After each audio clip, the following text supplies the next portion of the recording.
തിരുമേനി മുതുവം റോഡിൽ back open jeep അപകടത്തിൽപ്പെട്ടു.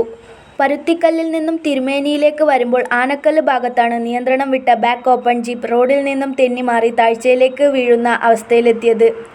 വാഹനത്തിന്റെ മുൻഭാഗം റോഡിൽ നിന്നും പുറത്തേക്ക് നീങ്ങിയിരുന്നു. നാട്ടുകാരും തിരുമേനിയിൽ നിന്നുമെത്തിയ തൊഴിലാളികളും ചേർന്ന് വാഹനം വലിച്ച് റോഡിലെത്തിച്ചു. അപകടത്തിൽ ആർക്കും പരിക്കില്ല.